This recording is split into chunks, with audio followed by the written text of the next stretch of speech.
الحمد لله وكفى وسلام على عباده الذين اصطفى أما بعد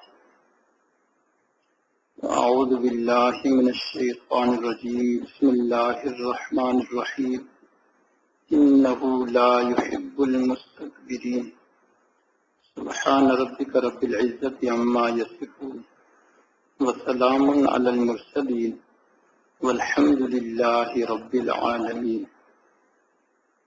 اللهم صل على سيدنا محمد وعلى آل سيدنا محمد وبارك وسلم اللهم صل على سيدنا محمد وعلى آل سيدنا محمد وبارك وسلم اللهم صل على سيدنا محمد وعلى آل سيدنا محمد وبارك وسلم انه لا يحب المستكبرین، بے شک اللہ تعالی بڑا بننے کی طلب رکھنے والوں کو پسند نہیں فرماتے ہیں۔ انسان تو انسان ہے، خلق الانسان ضعیفا، انسان کو کمزور بنایا گیا ہے۔ اب یہ سمجھنے سے کہ میں بڑا ہوں یا یہ چاہنے سے کہ میں بڑا بن جاؤں، انسان بڑا ہو تو نہیں سکتا، لیکن اللہ تعالیٰ نے اس چیز کو بھی ناپسند فرمایا کہ انسان دل میں بڑا بننے کی چاہت رکھے اور بڑا بننے کی تمنا رکھے۔ چنانچہ اللہ تعالیٰ نے ارشاد فرمایا كذلك يطبع الله على قلب كل متكبر جبار، جو بندہ تکبر کرے گا، بڑا بننے کی کوشش کرے گا اور بڑا بننے کی طلب رکھے گا، اپنے آپ کو بڑا سمجھے گا، اللہ تعالیٰ ایسے متکبر جبار بندے کے دل پر مہر لگا دیں گے۔ جب دل پر مہر لگ جاتی ہے تو پھر انسان کے دل میں خیر کی بات داخل نہیں ہوتی، اور ارشاد فرمایا سأصرف عن آیاتی الذین یتکبرون فی الارض بغیر الحق، جو لوگ زمین میں ناحق تکبر کرتے ہیں ایسے لوگوں کو ہم اپنے احکام سے دور ہی رکھیں گے، یعنی ایسے لوگ اللہ تعالیٰ کے احکامات والی زندگی گزار ہی نہیں سکتے، وہ اللہ تعالیٰ کے راستے سے دور ہی ہوتے ہیں۔ تو عاجزی ہوگی تو اللہ تعالیٰ اپنے در کے لیے اور اپنے در کی خدمت کے لیے قبول فرمائیں گے، اگر تکبر ہوگا تو اللہ تعالیٰ پھر محروم فرما دیں گے۔ ارشاد فرمایا الکبریاء ردائی، بڑائی میری چادر ہے۔ اللہ تعالیٰ ارشاد فرماتے ہیں، حدیث قدسی ہے، بڑائی میری چادر ہے، جو بندہ مجھ سے اس چادر کو کھینچنے کی کوشش کرے گا، لینے کی کوشش کرے گا، میں اس کو پاش پاش کر دوں گا، ٹکڑے ٹکڑے کر دوں گا، اس کو نیست و نابود کر دوں گا۔ تو مطلب یہ ہے کہ جو بندہ تکبر کرے گا، بڑا بننا چاہے گا، اللہ تعالیٰ اس کو ذلیل کر دیں گے۔ من تواضع للہ رفعہ اللہ، جو بندہ اللہ کے لیے عاجزی اختیار کرتا ہے اللہ اس کو بلند کرتے ہیں، اور جو بندہ تکبر کرتا ہے اللہ تعالیٰ اس کو پست کرتے ہیں۔ پھر ارشاد فرمایا لا يدخل الجنۃ من کان فی قلبہ مثقال ذرۃ من کبر، جس بندے کے دل میں ذرہ برابر تکبر ہوگا وہ بندہ جنت میں داخل نہیں ہو سکتا، بلکہ ایک جگہ تو ارشاد فرمایا وہ جنت کی خوشبو بھی نہیں سونگھ سکتا جس کے دل میں ذرہ برابر بھی تکبر ہوگا۔ کل قیامت کا دن ہوگا، جن لوگوں نے دنیا میں تکبر کیا ہوگا اللہ تعالیٰ ان کی شکل و صورت چیونٹی جتنی بنا دیں گے، ان کی جسامت چمٹی جتنی بنا دیں اور وہ لوگوں کے پاؤں میں ایسے روندے جائیں گے جیسے چمٹیاں روندی جاتی ہیں، تو ان کا تکبر وہاں پستی اور ذلت میں تبدیل ہو جائے گا۔ پھر ان لوگوں پہ آگ مسلط کی جائے گی اور ان کو جب پیاس لگے گی تو جہنمیوں کے زخموں سے بہنے والا خون اور پیپ ان متکبرین کو پلایا جائے گا۔ اس لیے نبی علیہ الصلوۃ والسلام نے یہ دعا مانگی، اللہم انی اعوذ بک من نفحۃ الکبر، اے اللہ میں تکبر کی پھونک سے بھی پناہ چاہتا ہوں، تکبر کی رائی سے، تکبر کی پھونک سے، تکبر کی بو سے بھی پناہ مانگتا ہوں۔ اب یہ پھونک کیا ہے، ذرا اس کی وضاحت۔ تکبر اس چیز کا نام ہے کہ انسان اپنے آپ کو بڑا سمجھے اور کسی دوسرے کو اپنے سے حقیر سمجھے۔ اگر اپنے کو بڑا سمجھتا ہے، دوسرے کو حقیر نہیں سمجھتا، تو یہ عجب ہے۔ تکبر کے لیے یہ لازم ہے کہ خود کو بڑا سمجھے اور دوسرے کو اپنے سے حقیر سمجھے۔ بعض دفعہ بندہ اپنے کو بھی بڑا سمجھتا ہے مگر دوسرے کو اپنے سے بھی زیادہ بڑا سمجھتا ہے۔ تو یہ اعجاب النفس تو ہو سکتا ہے کہ اپنے آپ کو اچھا سمجھا، لیکن ابھی تکبر نہیں ہے۔ اور اگر دوسرے کو اپنے سے حقیر سمجھے گا تو پھر تکبر ہے۔ بعض دفعہ بندہ دوسرے کو حقیر تو سمجھتا ہے لیکن اپنے آپ کو اس سے بھی حقیر سمجھتا ہے، تو یہ بھی تکبر نہیں ہے۔ تو اب عجب و تکبر میں فرق یہ ہوا کہ عجب میں بندہ صرف اپنے کو اچھا اور بڑا سمجھتا ہے اور تکبر میں دوسرے کو اپنے سے کم سمجھتا ہے۔ تو علماء نے لکھا کہ یہ جو شروع میں اپنے اندر خود پسندی آتی ہے اور اپنے آپ کو بندہ اچھا سمجھتا ہے، یہ تکبر کی ابتدا ہے، ابھی بنیاد ہے، اور دوسرے کو حقیر سمجھنا اور بڑی بڑی باتیں کرنا یہ اس کی انتہا ہے۔ تو فرمایا یہ جو ابتدا ہے یہ نفحۃ الکبر ہے، یہ تکبر کی پھونک ہے۔ نبی علیہ الصلوۃ والسلام نے اس سے پناہ مانگی کہ میرے دل میں تکبر کی پھونک بھی نہ آئے۔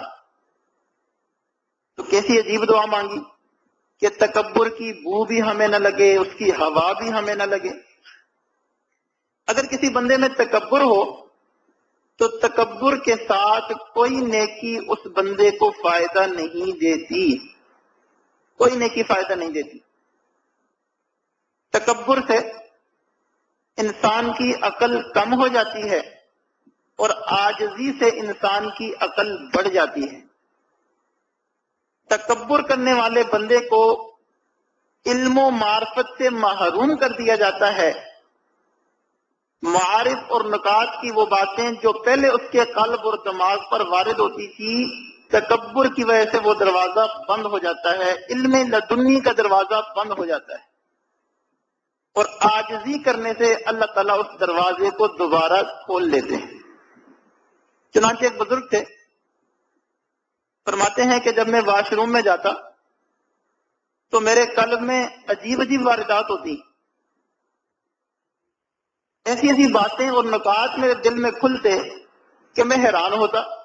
کبھی کبھی دل میں آتا شاید یہ تو گندی جگہ ہے، شیطان کی طرف سے نہ ہو، لیکن وہ باتیں بھی 100% شریعت سنت کے مطابق اور فائدے والی، اور بعد میں ہونے والے واقعات سے ان کی تائید بھی ہو جاتی کہ یہ باتیں تو میرے دل میں صحیح آئی تھی۔ ایسی ایسی بشارتیں۔ واش روم میں جاتے تو یہ ہوتا، لیکن جب باہر آتے تو وہ کیفیت نہ رہتی۔ تو سوچتے رہے کہ آخر وجہ کیا ہے۔ تو اللہ تعالیٰ نے دل میں ڈالا کہ جب واش روم میں بندہ جاتا ہے، حاجت کرتا ہے، پیشاب پخانہ کرتا ہے، تو اپنی اصل اور اندر کو دیکھتا ہے کہ میرے اندر کتنی گندگی ہے۔ اب بتائیں کہ جس وقت بندہ پیشاب کر رہا ہوتا ہے، حاجت کر رہا ہوتا ہے، اپنی گندگی کو دیکھ رہا ہوتا ہے، تو بڑا بننے کی کوئی دل میں خیال ہوتا ہے؟ تو بڑا بننے کا خیال جب بالکل ختم ہو جاتا ہے تو اللہ تعالیٰ کی طرف سے معرفت کے دروازے کھلتے ہیں۔ تو اللہ تعالیٰ نے دل میں یہ القاء کیا کہ اگر یہی کیفیت آپ کی باہر بھی رہے کہ ہر وقت اپنی اصل کو دیکھو کہ ہم کیا ہیں، ہم تو ایک گند کا بورا ہیں، ہم کس چیز سے پیدا کیے گئے ہیں۔ اسی کو تو اللہ تعالیٰ نے ارشاد فرمایا وَفِي أَنفُسِكُمْ أَفَلَا تُبْصِرُونَ، اپنے اندر نہیں دیکھتے ہو، اپنے اندر نہیں دیکھتے ہو کہ تمہارے اندر کیا ہے؟ اگر ہر وقت یہ کیفیت رہے کہ ہم اپنی اصل پر نظر رکھیں تو اللہ تعالیٰ کی طرف سے معرفت کے یہ دروازے ہمیشہ کے لیے کھلے رہیں۔ تو اس لیے عرض کیا کہ بندہ تکبر کرتا ہے تو معارف کا، علم کا یہ دروازہ بند ہو جاتا ہے، اور عاجزی اختیار کرتا ہے تو معرفت کا یہ دروازہ کھل جاتا ہے۔ اللہ اکبر کبیرہ۔ اس لیے شیخ سعدی رحم اللہ نے فرمایا تکبر مکن زی نہار اے پسل، تکبر عزازیل راخوار کرد۔ اے لڑکے کبھی بھی تکبر نہ کرنا، اس لیے کہ تکبر نے تو شیطان کو بھی مردود کر دیا۔ کیسے اس نے تکبر کیا؟ اللہ تعالیٰ نے حکم دیا کہ آدم کو سجدہ کرو، سب فرشتوں کو حکم ہوا اسجدوا لآدم، سب کے سب فرشتوں نے سجدہ کیا الا ابلیس، ابلیس نے سجدہ نہ کیا، انکاری ہو گیا۔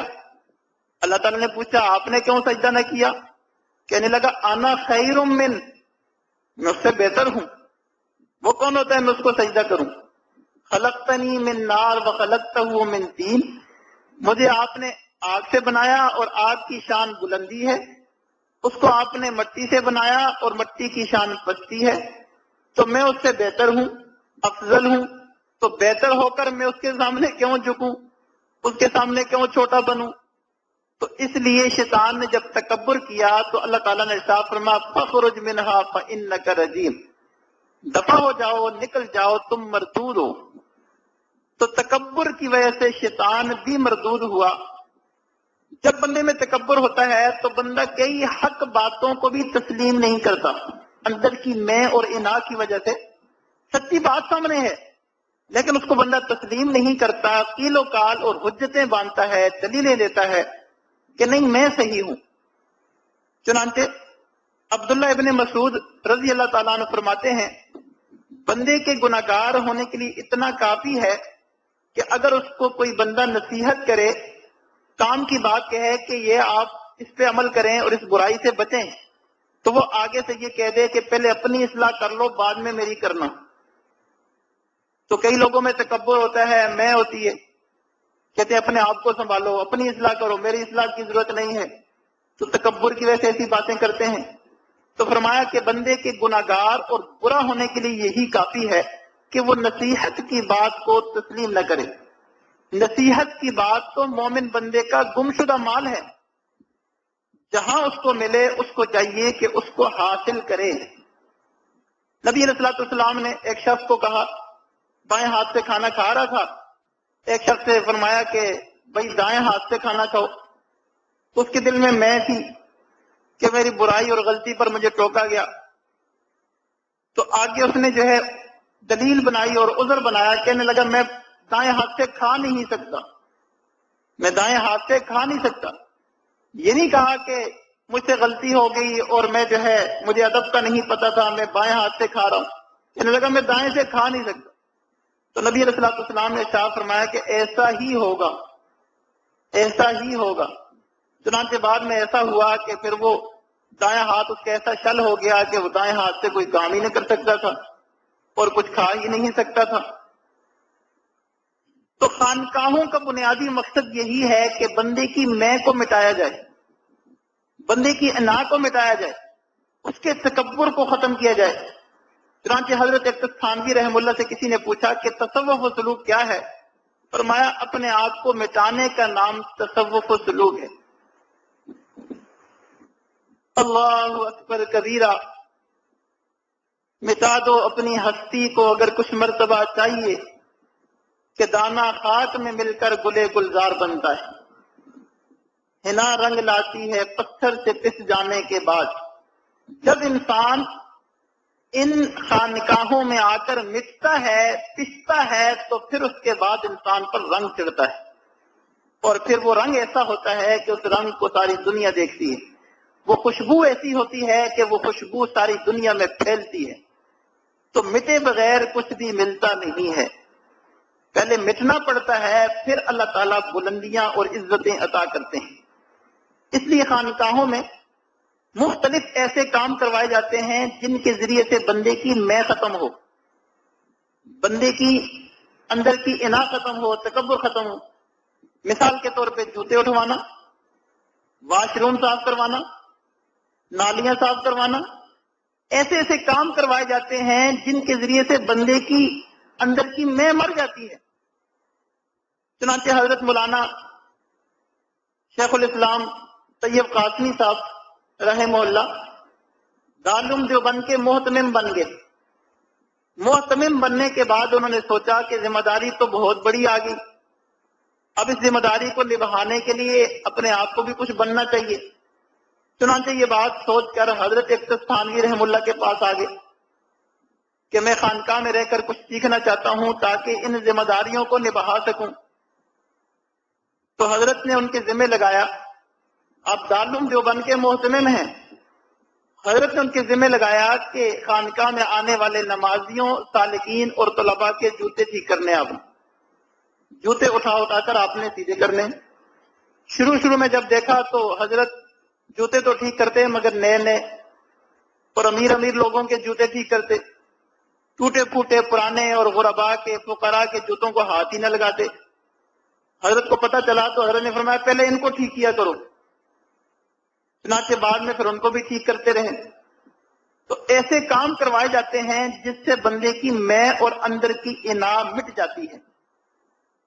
رشید احمد گنگوئی رحم اللہ کے بارے میں آتا ہے کہ اپنے حضرت حاجی صاحب کی خانقاہ میں آئے، اب بہت بڑے درجے کے عالم ہیں، تو حضرت اپنے کمرے میں بیٹھے ہوئے تھے، دسترخوان پہ کھانا لگا ہوا تھا اور کھانا تناول فرما رہے تھے، ہر طرح کے اچھے اچھے کھانے تھے۔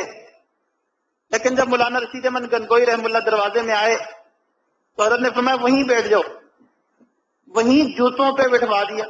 جیسے حضرت نے فرمایا وہیں بیٹھ جاؤ تو ادھر ہی جوتوں کے اوپر بیٹھ گئے۔ حضرت نے خشک سی روٹی تھوڑی سی پیش کر دی کہ یہ آپ کھا لیں، خود ادھر اچھے اچھے کھانے کھا رہے ہیں، ہر قسم کے کھانے ہیں، لذیذ کھانے ہیں، لیکن ان کو سوکھی روٹی تھوڑی سی دے دی۔ آزمانا چاہ رہے تھے کہ اس کا رنگ بدلے گا یا نہیں بدلے گا، دیکھنا چاہ رہے تھے۔ تو حضرت نے بڑی خوشی سے وہ روٹی کا ٹکڑا قبول کیا اور کھا لیا۔ بعد میں آ کر حضرت سے کہنے لگے حضرت آپ کی شفقت ہے، آپ کی مہربانی ہے، آپ نے اپنے جوتوں میں ہمیں بٹھایا، ہم تو اس قابل بھی نہیں تھے کہ ہم اللہ والوں کے جوتوں میں بیٹھ سکیں۔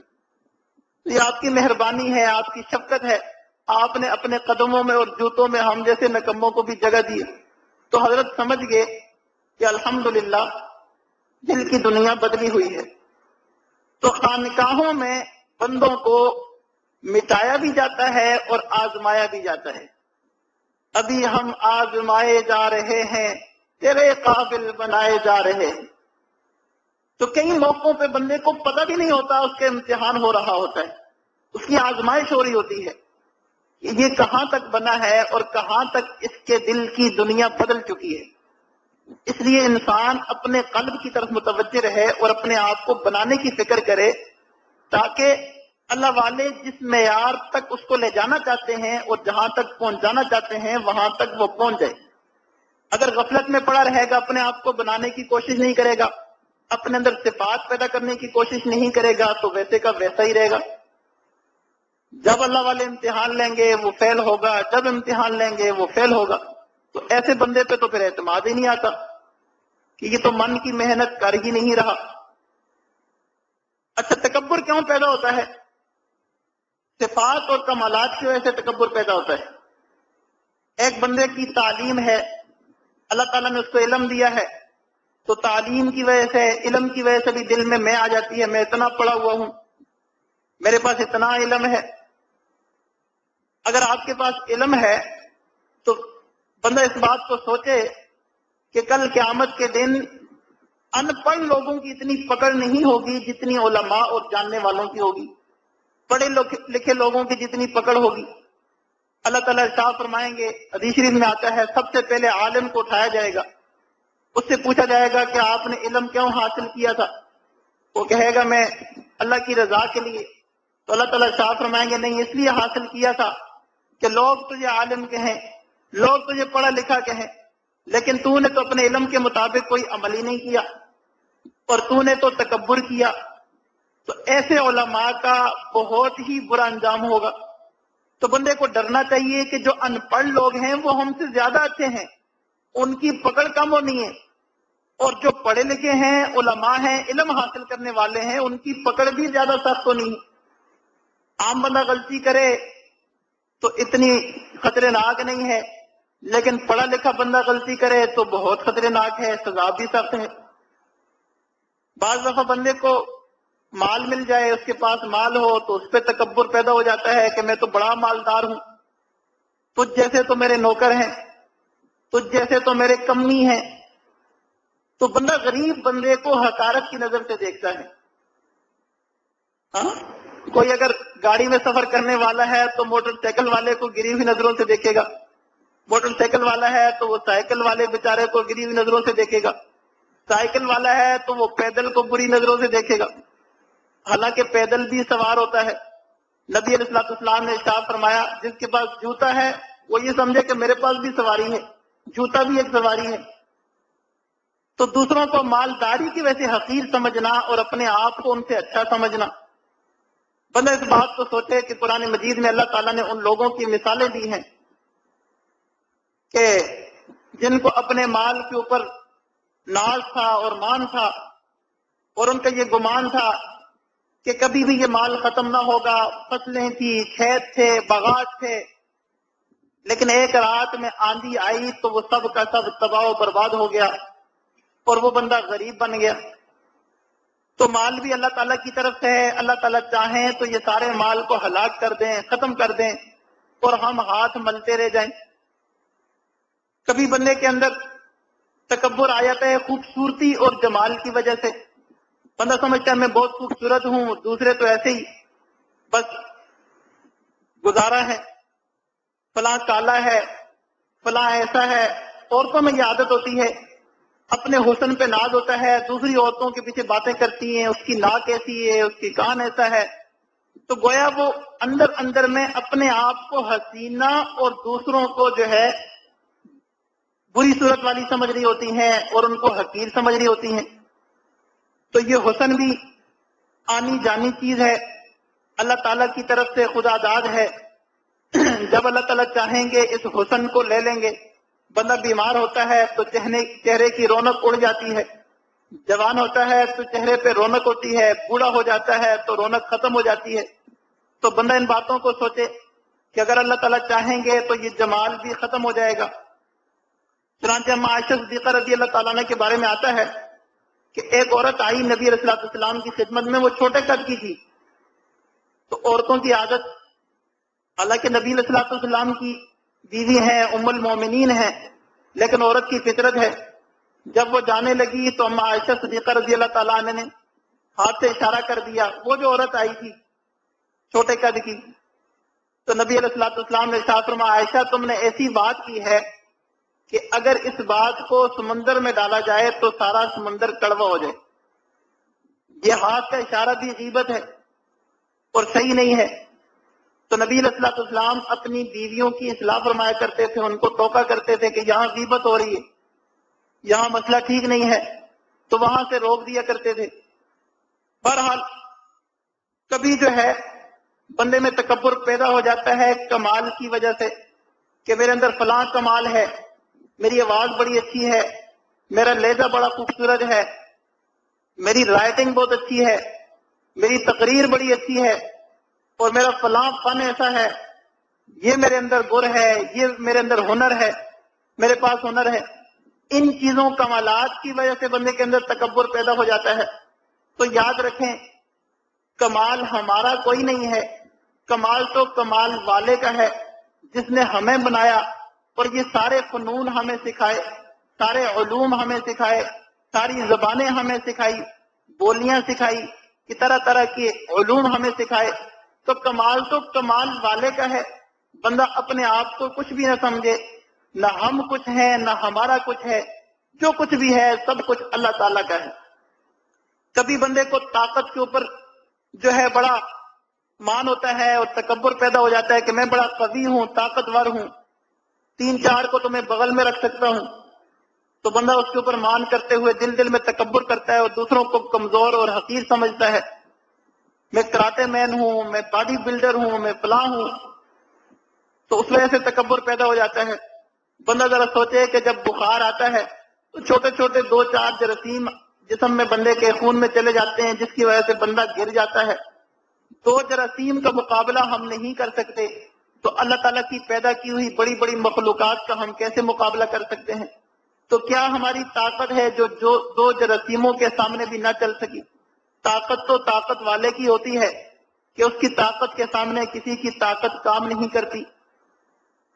کبھی کبھی بندے کو حسب نسب پہ بڑا تکبر ہوتا ہے کہ میں سید ہوں اور میں عباسی ہوں، قریشی ہوں، اور میں شیخ ہوں، میں فلاں ہوں. اپنے اپنے علاقے کی قومیں ہوتی ہیں، کسی کو کس پہ فخر، کسی کو کس پہ ناز. تو حسب نسب بھی کوئی ایسی چیز نہیں ہے کہ بندہ اس کے اوپر تکبر کرے، ناز کرے. اللہ کے نبی علیہ السلام نے ارشاد فرمایا اپنی بیٹی فاطمہ کو کہ بیٹی فاطمہ تو میری بیٹی ہے، میری آل میں سے ہے، لیکن یاد رکھنا کل قیامت کے دن یہ نسبت تجھے فائدہ تب دے گی جب تیرے پاس اعمال ہوں گے.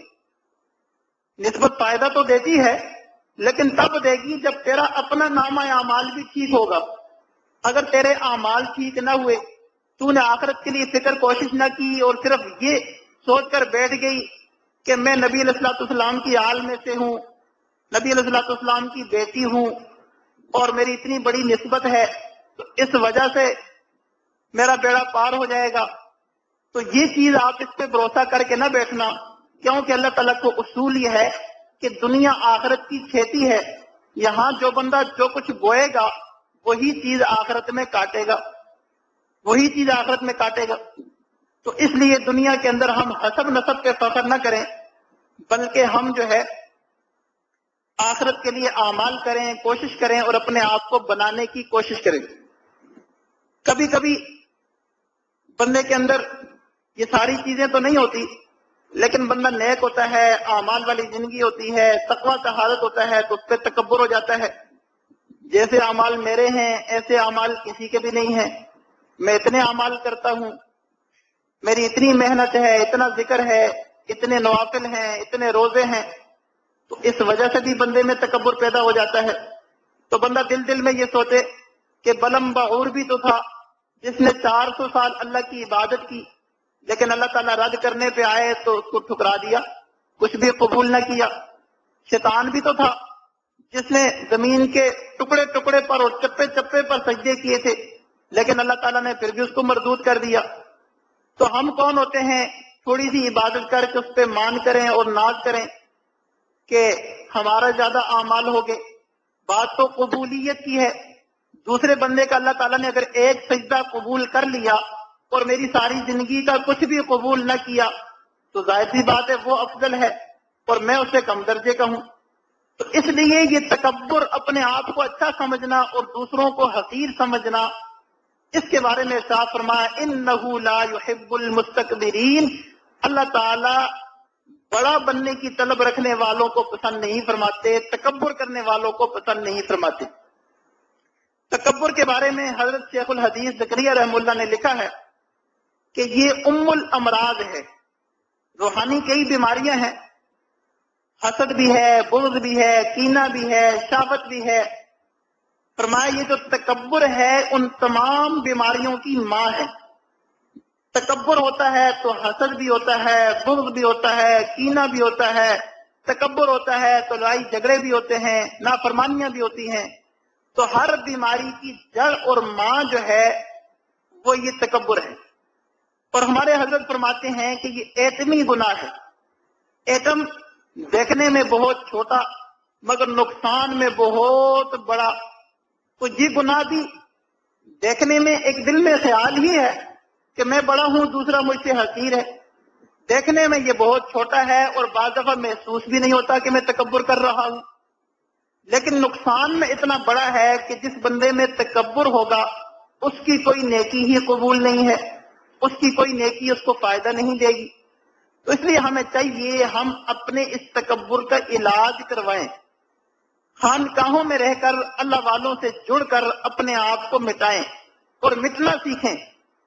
جتنا ہم اللہ والوں کے ساتھ جڑ کر رہ کر اپنے آپ کو مٹائیں گے اتنا ہی اللہ تعالیٰ ہمیں بسائیں گے، اللہ تعالیٰ ہمیں رنگ میں رنگیں گے اور اللہ تعالیٰ ہماری خوشبو کو پھیلائیں گے۔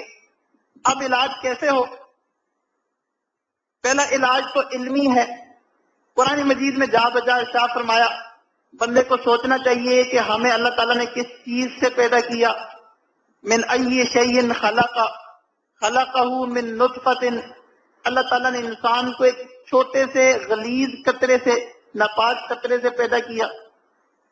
ثم السبیل یسرا، تو ایک قطرے کی پیداوار، گندے قطرے کی پیداوار، پیشاب کی پیداوار، اپنے اوپر کیا تکبر کرے۔ اگر ہر وقت یہ حقیقت بندے کے سامنے ہو تو بندہ کبھی بھی تکبر میں مبتلا نہ ہو۔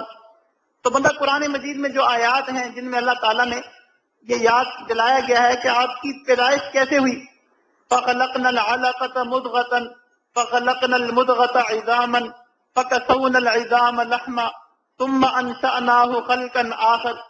اللہ تعالیٰ نے ہمیں کن کن مراحل سے بنایا، کیسے کیسے بنایا، کس چیز سے بنایا، اس چیز کو بندہ سوچے تو بندے میں تکبر کم ہو جائے گا۔ اور دوسرا علاج یہ کہ انسان وہ عملی ہے کہ انسان عاجزی والے اعمال کرے، اپنے بزرگوں کے، اپنے بھائیوں کے، والدین کے جوتے اٹھائے، ان کی خدمت کرے، ان کے واش روم صاف کرے۔ ہم نے کئی اللہ والوں کے بارے میں سنا کہ انہوں نے اپنی جوانی میں اور خدمت کے زمانے میں واش روم صاف کرتے تھے، باتھ روم صاف کرتے تھے، اور گھر کی صفائی کرتے تھے، مسجد کی، مدرسے کی، خانقاہ کی صفائی کرتے تھے، تاکہ اندر کا یہ جو شیطان ہے یہ مر جائے، اندر کا جو چور ہے یہ مر جائے۔ تو عاجزی والے جب ہم اعمال کریں گے، عاجزی والے الفاظ بولیں گے تو دل میں عاجزی پیدا ہوگی۔ چنانچہ خانقاہوں میں یہ تعلیم دی جاتی ہے کہ کوئی کام اگر بتانا ہو کہ میں نے کیا ہے تو وہاں میں کا لفظ استعمال نہ کرو، بلکہ وہاں اس عاجز نے کیا، اس فقیر نے کیا، اس کمزور نے کیا، احقر نے کیا، بندہ نے کیا، ایسے عاجزی والے الفاظ استعمال کرو تاکہ تکبر والے الفاظ ہی زبان سے ختم ہو جائے اور ان کے اثرات دل میں پیدا نہ ہوں۔ اگر ہر وقت میں کرتے رہیں گے، میں نے ایسا کیا، میں نے ایسا کیا، میں نے ایسا کیا، تو میں کیا ہوتی ہے؟ ہم کون ہیں کہ ہم کچھ کریں؟ جو کچھ کرتا ہے اللہ تعالیٰ کرتا ہے، اللہ تعالیٰ کے فضل سے ہی ہوتا ہے۔ تو انسان ایسے الفاظ کو بھی ختم کر دے۔ نبی علیہ السلام نے ارشاد فرمایا میں ایک غلام ہوں اور غلام کی طرح بیٹھ کر کھانا کھاتا ہوں، تو ہم کھانا کھائیں تو سنت کے مطابق اور عاجزی انکساری کے ساتھ کھائیں، بڑے بن کر اور بڑی نشست پر بیٹھ کر کھانے کو اختیار نہ کریں، بلکہ جتنا کتنا عاجزی اور مسکینی کے ساتھ کھانا کھائیں تو اس میں زیادہ فائدہ ہوگا۔ لباس ہمارا جتنا کتنا سادہ ہو تو اتنا ہی اچھا ہے۔ صاف ستھرا لباس ہونا اور چیز ہے، نیا لباس ہونا اور چیز ہے، اور سادہ لباس ہونا اور چیز ہے۔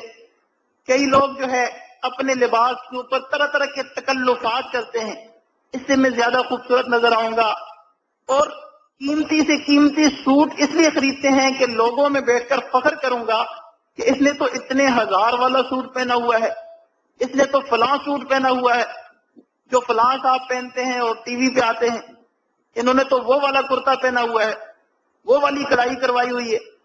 تو ایسی چیزیں اگر ہم کریں گے تو پھر دل میں تکبر پیدا ہوگا۔ جس بندے سے ہمیں تکبر پیدا ہو، دل میں اس کی حقارت آتی ہو کہ یہ ایسی حقیر ہے، دل میں آ رہا ہے کہ یہ مجھ سے کمزور ہے، میں اس سے اچھا ہوں، اس بندے کی زیادہ خدمت کرو، اس بندے کی زیادہ خدمت کرو اور اس کا ادب و اکرام زیادہ کرو، تاکہ وہاں پر بھی جو تکبر پیدا ہو رہا ہے یہ ختم ہو جائے۔ علماء نے ہمیں یہ سکھایا کہ چھوٹے کو بھی اپنے سے اچھا سمجھو اس لیے کہ اس نے گناہ کم کیے، بڑے کو بھی اچھا سمجھو اس لیے کہ اس نے نیکیاں زیادہ کی ہوں گی، مسلمان کو بھی اچھا سمجھو کیونکہ وہ ہے ہی مسلمان، کلمہ پڑھا ہے، اعمال میں بھی اچھا ہوگا۔ کافر کو بھی اپنے سے اچھا سمجھو، فی المعال اس لیے کہ اگر مرتے وقت کافر کو ایمان نصیب ہو جائے اور مجھے کلبے کے بغیر موت آ جائے تو وہ بہتر ہے. فی الحال اگرچہ مسلمان بہتر ہے، لیکن فی المعاد اور خاتمے کا تو کوئی پتہ نہیں ہے. اس لیے بندہ کافر کو بھی حقیر نہ سمجھے، فاسق کو بھی حقیر نہ سمجھے، گناہگار کو بھی حقیر نہ سمجھے. کیا معلوم کل وہ کہاں پہنچ جائے اور ہم کہاں پہنچ جائیں. اور فرمایا کہ بندہ اپنے آپ کو خسیس کتے سے بھی کم تر سمجھے. اگر ہمارا خاتمہ ایمان پر نہ ہوا تو وہ کتا ہم سے بہتر ہے جس کا حساب کتاب نہیں ہوگا. ہمارا تو حساب کتاب ہوا، ہماری پکڑ ہو جائے گی، ہماری جو ہے پھر ہمیں سزا ملے گی اور ہمیں کتنی مشقتوں سے گزرنا پڑے گا. تو وہ کتا تو اچھا ہے جس کا کوئی حساب کتاب ہی نہیں ہونا. چنانچہ مولانا روم رحم اللہ کے بارے میں آتا ہے، ایک مرتبہ کسی سفر پہ جا رہے تھے تو راستے میں جو ہے اطراف میں نالیاں تھی اور درمیان میں ایک ڈنڈی نما چھوٹا سا راستہ تھا جس سے ایک وقت میں صرف ایک ہی بندہ گزر سکتا تھا. تو اس پہ جب چلنے لگے تو اچانک کیا دیکھتے ہیں، سامنے کتا آ گیا. اب ایک ہی بندہ گزر سکتا ہے، یا کتا گزرے گا یا یہ گزریں گے. تھوڑی دیر کتا کھڑے ہو کر ان کو دیکھتا رہا اور یہ اس کو دیکھتے رہے. ان کے دل میں یہ آیا کہ شاید کتا راستہ چھوڑ دے، نیچے نالی میں اتر جائے تو میں گزر جاؤں گا. لیکن کتا یہ دیکھتا رہا کہ شاید یہ اتر جائے تو میں گزر جاؤں گا. کہتے تھوڑی دیر دیکھنے کے بعد میں نے کتے سے کہا کہ تو جانور ہے، نالی میں اتر گیا تو تیرے جسم کے ساتھ زیادہ سے زیادہ تھوڑی سی مٹی اور کیچڑ لگ جائے گا. تو میرے کپڑے ہیں اور میں ایک انسان ہوں، نماز بھی پڑھنی ہوتی ہے، پاک صاف ہوں، تو میں اتروں گا تو ناپاک ہو جاؤں گا اور کپڑے بھی خراب ہو جائیں گے اور بڑا مسئلہ ہوگا. تو کہتے ہیں کہ کتے نے زبان حال سے مجھ سے خطاب کیا اور کہنے لگا، مولانا میں اگر اتروں گا میرا تو صرف جسم خراب ہوگا، جسم ناپاک ہوگا، لیکن آپ کا دل ناپاک ہو جائے گا. آپ کو اگر میں نے راستہ دے دیا تو آپ کا دل ناپاک ہو جائے گا. آپ کے دل میں یہ آئے گا کہ دیکھو کتا جو ہے ایک کمتر ہے مجھ سے اور ایک کمزور مخلوق ہے، اس نے مجھے راستہ دیا تو میں آگے بڑھا. اور اگر آپ نے مجھے راستہ دیا تو اس کا مطلب یہ ہے آپ نے کتے کو اپنے سے اچھا سمجھا، تو اپنے اندر عاجزی پیدا ہوئی. تو عاجزی ہوگی تو آپ کا دل صاف ہوگا. تو لہٰذا آپ نیچے اتر جائیں، ظاہر گندا ہو جائے کوئی بات نہیں ہے، لیکن باطن گندا نہیں ہونا چاہیے. تو اس لیے ہمیں چاہیے کہ ہم دل میں تکبر کے یہ خیالات اور یہ باتیں سوچ کر اور پیدا کر کے اپنے من کو خراب نہ کریں، اپنے باطن کو گندا نہ کریں، بلکہ اس کی صفائی کی کوشش کریں. اور ہم اپنے آپ کو ہر ایک سے ادنا سمجھیں، ہر ایک سے کمزور سمجھیں. آج اگر اللہ تعالیٰ نے ہمیں عزت دی ہے تو یہ نہ سمجھو کہ ہمیشہ ہمیشہ یہ رہ جائے گی. کوئی پتہ نہیں ہم سے کوئی ایسی غلطی ہو، خطا ہو، اللہ تعالیٰ ہم سے یہ عزت لے کر کسی اور کو دے دیں. تو انسان کو ہر وقت ڈرتے رہنا چاہیے اور اپنے آپ کو ہر ایک سے کمزور سمجھنا چاہیے. تو خانقاہوں کا درس اور تعلیم یہی ہے کہ انسان اللہ والوں کی صحبت میں رہ کر اپنی میں کو مٹا لے اور مٹ جائے. دعا ہے اللہ تعالیٰ ہم سب کو صحیح معنوں میں مٹنے کی اور عاجزی انکساری اختیار کرنے کی توفیق عطا فرمائیں. وآخر دعوانا ان الحمد للہ رب العالمین. کچھ دیر کے لیے سب دوست مراقبہ کر لیں، آنکھوں کو بند کریں، سر کو جھکائیں، دنیا و مافیا کے خیالات دل سے نکالیں. یہ تصور کریں اللہ رب العزت کی رحمت آ رہی ہے، دل میں سما رہی ہے، دل کی ظلمت اور سیاہی دور ہو رہی ہے اور ہمارے دل اس کے شکریہ میں پکار رہے ہیں اللہ اللہ اللہ. دل سے اللہ اللہ کی آواز کو سنیں، اپنی توجہ دل کی طرف، دل کی توجہ اللہ رب العالمین کی طرف. تھوڑی دیر کے لیے اللہ تعالیٰ کی یاد میں متوجہ ہو کر بیٹھنے سے انشاءاللہ دل کی ظلمت ختم ہوگی اور دل میں نور پیدا ہوگا اور دل کی کیسی یاد کو آپ بہت واضح طور پر بدلا ہوا محسوس کریں گے. انسان جب اپنے من میں جانتا ہے تو اسے اپنی اصل تصویر نظر آتی ہے. اپنے من کے دریچے کو کھولیے، اپنی اصل تصویر کو دیکھیے.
دکھا مرشد سبق پڑھا فقیرا مٹ مٹ کے مٹ جا دکھا مرشد سبق پڑھا فقیرا مٹ مٹ کے مٹ جا اس مٹنے نو سمجھ نہ مٹنا اس تو بھی مٹ جا فقیرا مٹ مٹ کے مٹ جا جتا مرشد سبق پڑھا فقیرا مٹ مٹ کے مٹ جا مٹنے نو سمجھ نہ مٹنا اس تو بھی مٹ جا فقیرا مٹ مٹ کے مٹ جا مٹ مٹ کے مٹ جا مٹ مٹ کے مٹ جا جے تو سمجھیا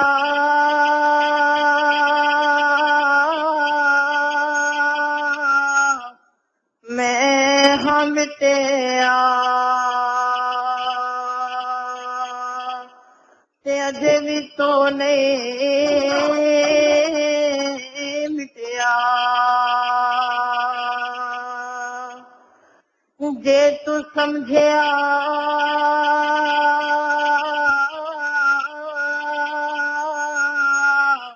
میں ہاں مٹیا تے اجے بھی تو نہیں مٹیا راہ دے بھیڑی راہ وچ سینو چکر کر لٹیا چھٹا پہ گیا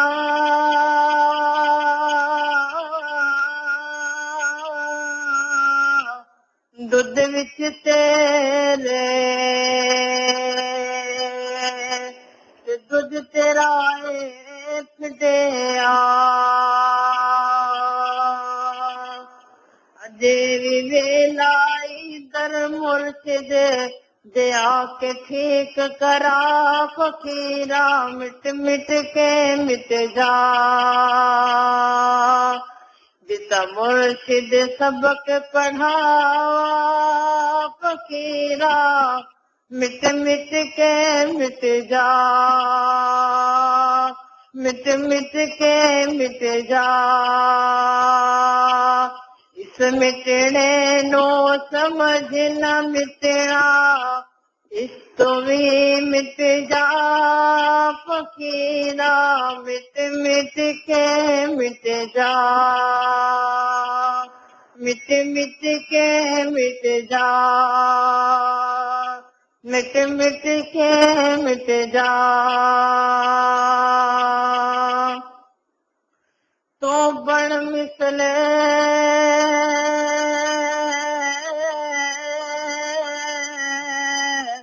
ایک بیر دا بوٹا تو بن مسلے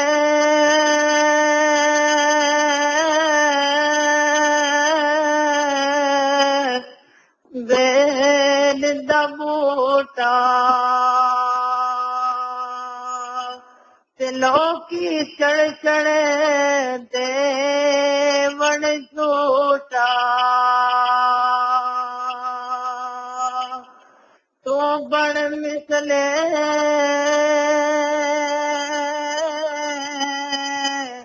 ایک بیر دا بوٹا لوکی چڑھ چڑھ دے بڑ جھوٹا اتنا روڑے مارن سوٹا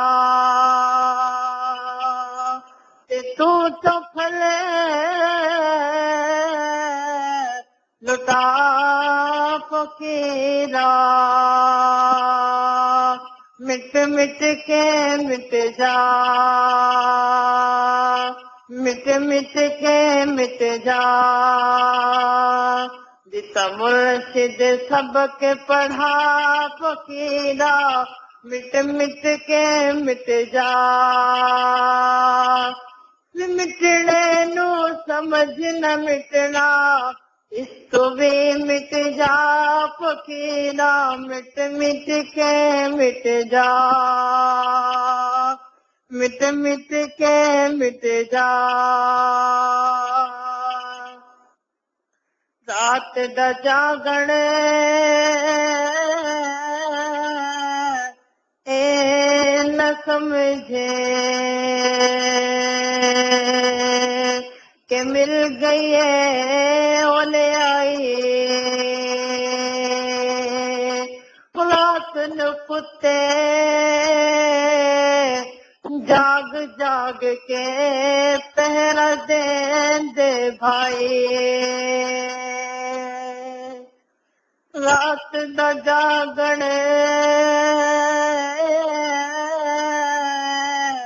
اے نہ سمجھے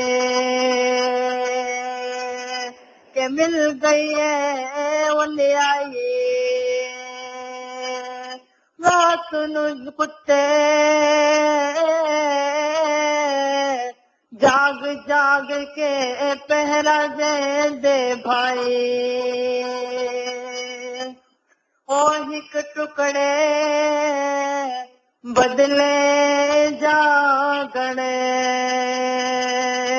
تے تو لکھنے مت کھائی، کتے سے سونے گئے بازی، وہ گرے باپا فقیرا، مٹ مٹ کے مٹ جا، جتا مرشد سبق پڑھا فقیرا، مٹ مٹ کے مٹ جا، اس مٹنے نو سمجھ نہ مٹنا، اس تو بھی مٹ جا فقیرا، مٹ مٹ کے مٹ جا، مٹ مٹ کے مٹ جا، مٹ مٹ کے مٹ جا،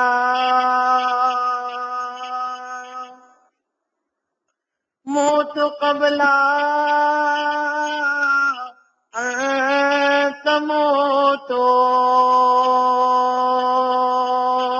کر لے تو اے دھندا، مر تو پہلے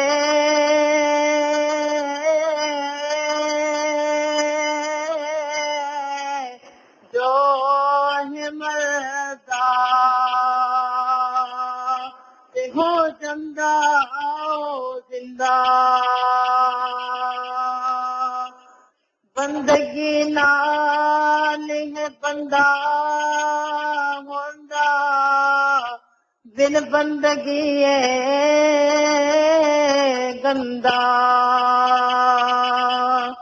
نفیس بات داڑو کالا کے، لکھ سنو اے سمجھا فقیرا، مٹ مٹ کے مٹ جا، مٹ مٹ کے مٹ جا، جتا مرشد سبق پڑھا فقیرا، مٹ مٹ کے مٹ جا، مٹ مٹ کے مٹ جا، اس مٹنے نو سمجھ نہ مٹنا، اس تو بھی مٹ جا فقیرا، مٹ مٹ کے مٹ جا، گندا بورا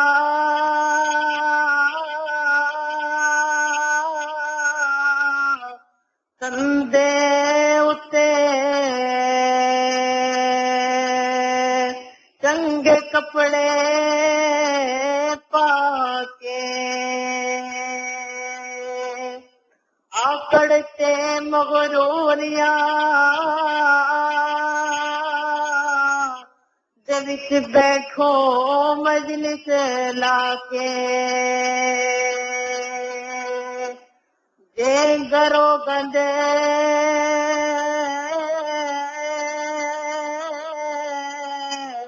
باہر آوے لوکی مارن جتیاں چاکے بھلیوں کیوں کات تو اپنی جھوٹی ہے واہ واہ فقیرا مٹ مٹ کے مٹ جا مٹ مٹ کے مٹ جا جتا مرشد سبق پڑھا فقیرا مٹ مٹ کے مٹ جا مٹ مٹ کے مٹ جا اس مٹنے نو سمجھ نہ مٹنا اس تو بھی مٹ جا فقیرا مٹ مٹ کے مٹ جا مٹ مٹ کے مٹ جا مٹ مٹ کے مٹ جا جتا مرشد سبق پڑھا فقیرا مٹ مٹ کے مٹ جا اس مٹنے نو سمجھ نہ مٹنا اس تو بھی مٹ جا فقیرا مٹ مٹ کے مٹ جا مٹ مٹ کے مٹ جا مٹ مٹ کے مٹ جا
لا إله إلا الله محمد رسول الله.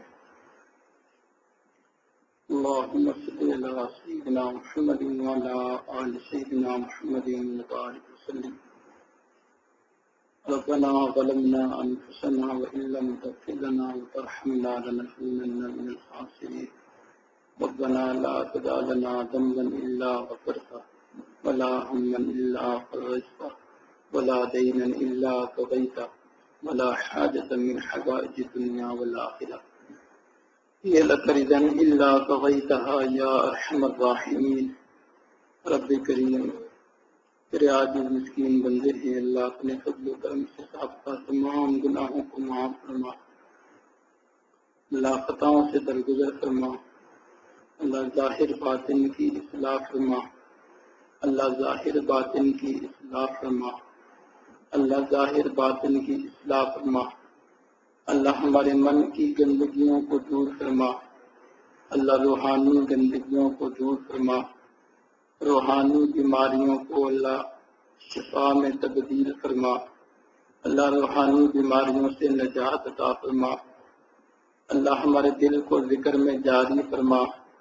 اللہم افتح اقفال قلوبنا بذکرک، اللہ ہماری روح کو ذکر میں جاری فرما، اللہ من کی ظلمت کو دور فرما، من کی تاریکی کو دور فرما، من کے اندھیرے کو دور فرما، اللہ بند دروازوں کو کھول دیجیے، اپنی طرف لو لگا دیجیے، اللہ اپنی طرف لو لگا دیجیے، اپنی طرف کھلنے والے دروازوں کو کھول دیجیے، اللہ کھول دیجیے، معرفت کا نور عطا فرما دیجیے، محبت کا نور عطا فرما دیجیے، علم کا نور عطا فرما دیجیے، اللہ سچی زندگی عطا فرما دیجیے، سچا مسلمان بنا دیجیے.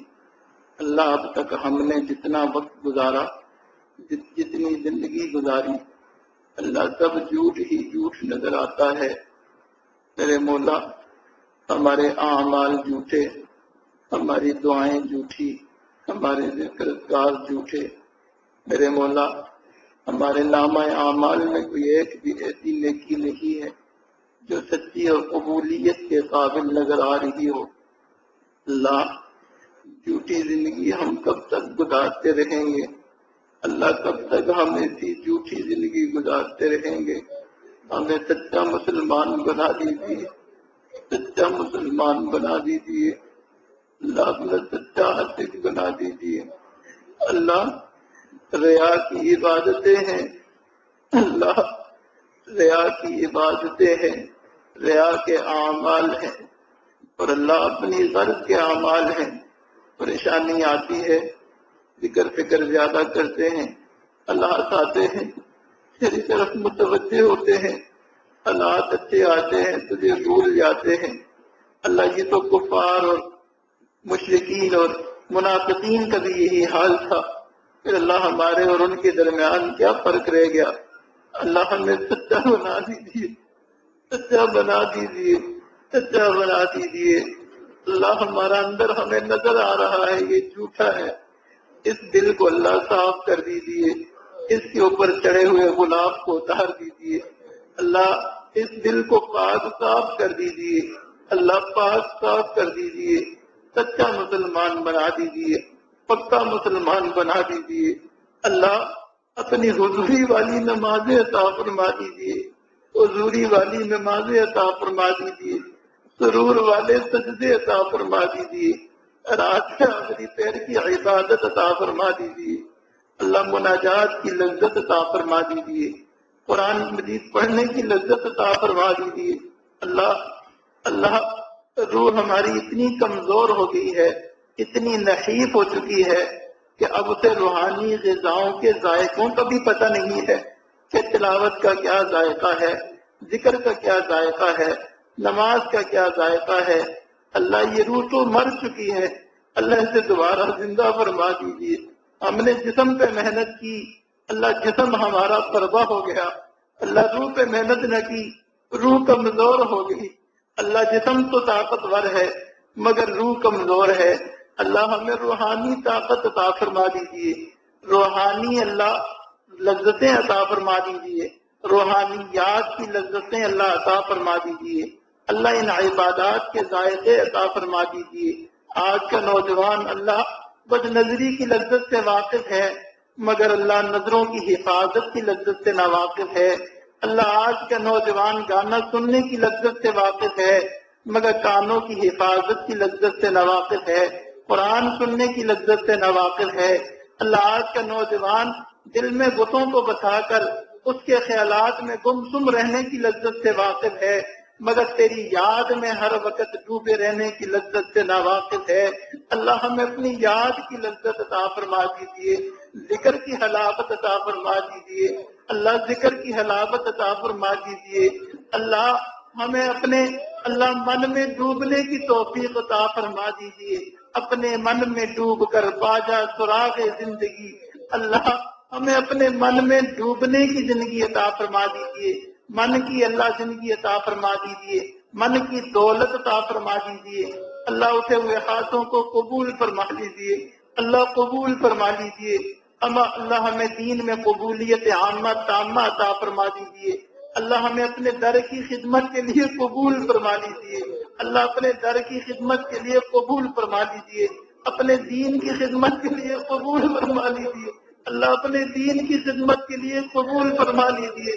اللہ ہم نے اپنے بڑوں سے سنا، اپنے شیخ سے سنا کہ کوئی مزدور اگر اوور ٹائم لگاتا ہے، مزدوری کے وقت سے زیادہ وقت مالک کی خدمت میں لگاتا ہے، مالک اس سے خوش ہوتا ہے اور اس کو اپنے قریب کر لیتا ہے، اس کو اپنا بنا لیتا ہے۔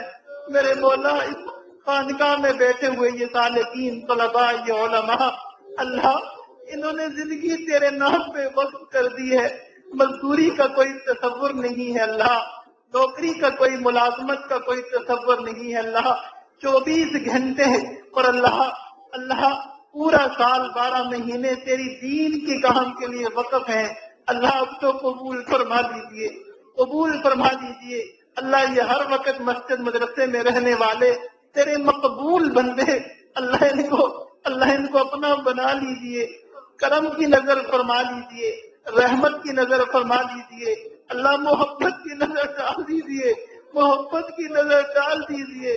ہم فقیر ہیں، ہم کمزور ہیں، ہم عاجز مسکین ہیں، ہم نیک نہیں ہیں، اللہ ہم کوئی زیادہ اعمال والے نہیں ہیں، تیرے مقربین میں سے نہیں ہیں، تیرے گناہگار بندوں میں سے ہیں، خطاکار بندوں میں سے ہیں۔ ہم سے بڑا گناہگار کوئی نہیں، تجھ سے بڑا غفار کوئی نہیں۔